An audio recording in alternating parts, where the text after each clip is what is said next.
உங்களுடைய உரிமை, உங்களுடைய கல்வி. இன்னைக்கு எத்தனையோ போராட்டங்களுக்கு பிறகு பெண்கள் பெற்றிருக்கக்கூடிய வேலைக்கு போகக்கூடிய அந்த சுதந்திரம், உங்களுடைய உடைகளை நீங்களே தேர்ந்தெடுக்கக்கூடிய ஒரு அளவுக்கு தேர்ந்தெடுக்கலாம். எல்லாரும் சுடிதார் தான் வந்திருக்கீங்க. ஏதாவது இருக்கா ரெஸ்ட்ரிக்ஷன்ஸ்? காலேஜ்ல சுடிதார் தான் போடுமா?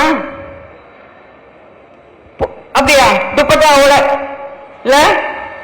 பாய்ஸ் இல்ல காலேஜ்ல இல்லையா? இருக்காங்களா? அவங்களுக்கு என்ன ட்ரெஸ்? வேஷ்டி சட்டை, இந்தியன் ட்ரெஸ் ஏதாவது இருக்கா? இல்ல. அதுதான் பெரியார் என்ன சொன்னார்னா, உன்னுடைய உடையை, உனக்கு வசதியான உடையை நீ தீர்மானி.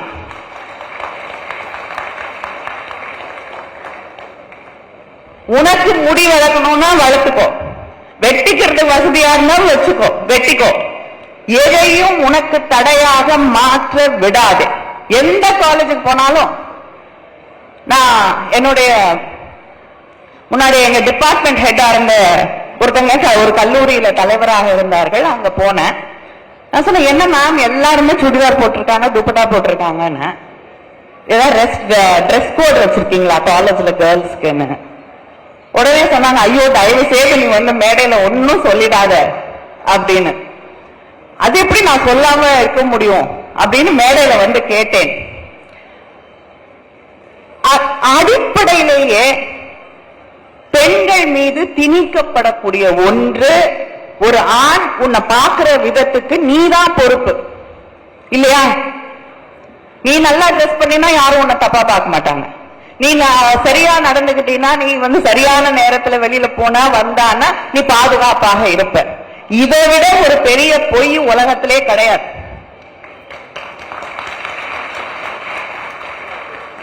அதனால தயவு செய்து இந்த பெண்களுக்குன்னு தனியா ட்ரெஸ் கோட் எல்லாம் உருவாக்குறத தயவு செய்து விடுங்க.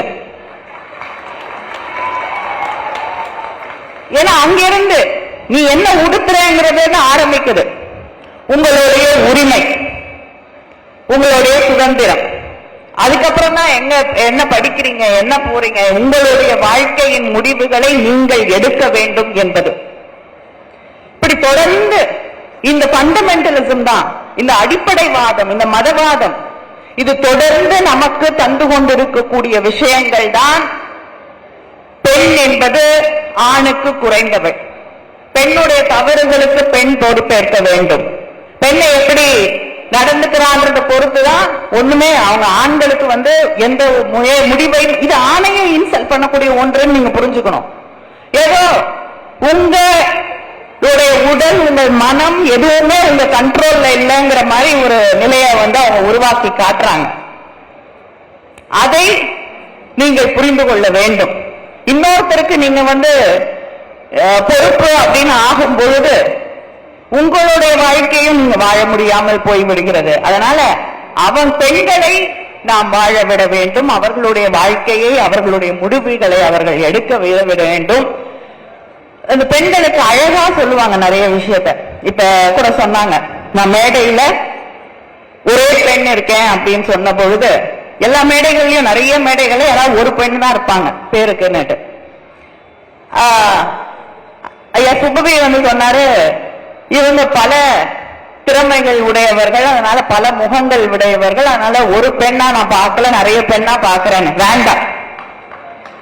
அப்படி பார்த்தா தலைவர் கலைஞர் இருந்த மேடையில தலைவர் கலைஞர் மட்டும்தான் இருந்திருக்கணும், மற்றவங்க எல்லாம் பெண்களா இருந்திருக்கணும். ஏன்னா அப்படி ஒரு பன்முக தடைமை இருக்கக்கூடிய ஒரு மனிதரை யாரும் பார்க்க முடியாது. அவர் மட்டும்தான் இருந்திருக்கணும் மேடையில, மீதி எல்லாம் பெண்கள் தான் இருந்திருக்கணும். அதனால இந்த பாராட்டு எங்களுக்கு வேண்டாம், எங்களுக்கு இடம் கொடுங்க. ஏன்னா இந்த ஒன்றிய அரசாங்கம் ஒரு அழகான ஒரு மசோதாவை கொண்டு வந்தாங்க, 33%.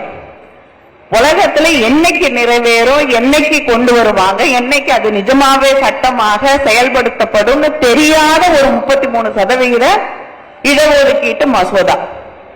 அதனால இந்த கண் துடைப்புகள் தான் இந்த சமூகத்திலே பெண்களுக்கு வழங்கப்பட்டு கொண்டிருக்கக்கூடிய ஒரு விதியாக இருக்கிறது. அதை உடைத்து தைரியமாக உன்னுடைய தடைகளை உடைத்து நீ முன்னேறு, உன்னுடைய கனவுகள் லட்சியங்கள் எதற்கும் எதுவும் தடையாக வரக்கூடாது என்று சொன்ன தலைவர் தந்தை பெரியார் அவர்கள். வேற எந்த தலைவரும் நான் படித்த வரைக்கும் இந்த அளவுக்கு பெண் உரிமையை எந்த விதமான ஒரு சின்ன தயக்கமும் இல்லாமல் பேசிய ஒரு தலைவரை நான் இதுவரை படித்தது இல்லை. இந்த சமூகத்தில் இன்னைக்கு ஜாதி ஜாதின்னு பேசிட்டு இருக்கோம். எதுக்கு எடுத்தாலும் ஜாதி, எங்க ஜாதி, திருப்பி கொஞ்சம் கொஞ்சமா ஜாதி பேர் போடுறது, அந்த பெருமை, இதையெல்லாம் வெளியே பேசாமல் இருந்த சமூகத்துல இன்னைக்கு சில பேர் வந்து சொல்லக்கூடிய கருத்துக்களால் வெளியில கல்யாணம் பண்ண கொடுத்துடக்கூடாது, எங்க ஜாதியை விட்டு யாரையும் பாத்திரக்கூடாது, எங்க ஜாதி, எங்க குழுமம், எங்க இது, இப்படி எல்லாம் பேசிக்கிட்டே இருக்கோம். ஆனா இந்த ஜாதிங்கிறத மாதிரி ஒரு பெரிய பொய் உலகத்திலே இருக்க முடியாது. ஏன்னா அறிவியல் ஆய்வுகளின்படி முதல்ல மனித இனம் தோன்றியது ஆப்பிரிக்கால. நீங்க எல்லாம் படிச்சிருப்பீங்க. அங்கே இருந்த ஒரு பெண், அதாவது கிட்டத்தட்ட ஒரு 2 லட்சம் ஆண்டுகளுக்கு முன்னால் வாழ்ந்த ஈவ், அதாவது நம்ம இப்ப வச்சிருக்க பேரு ஈவ், அவங்க பேர் என்னன்னு யாருக்கும் தெரியாது. அந்த பெண்ணுடைய ஜீன், ஈவ் ஜீன் சொல்றாங்க.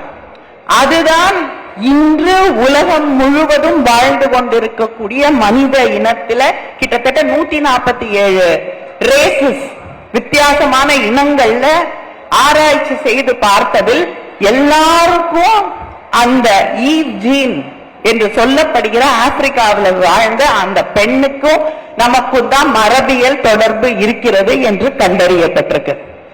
ஆப்பிரிக்கால உருவான மனித இனம் உலகம் முழுவதும் பரவி இருக்கு.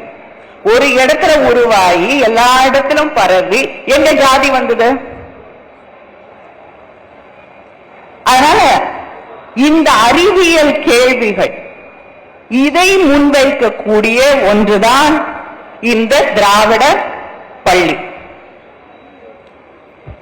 வழி வழியா நமக்கு சொல்லித்தரப்படுகிற ஜாதி, பெண்ணடிமைத்தனம், மதம், மதத்தை சுற்றி இருக்கக்கூடிய யாருமே கேள்வி கேட்கக்கூடாதுன்னு சொல்லக்கூடிய விஷயங்கள், இந்த சமூக அடுக்குகளிலே உடைக்கப்பட முடியாத விஷயங்கள் என்று இருக்கக்கூடிய எல்லாத்தையுமே மறுசீராய்வு செய்ய வேண்டிய ஒரு காலகட்டத்திலே நாம் நின்று கொண்டிருக்கிறோம்.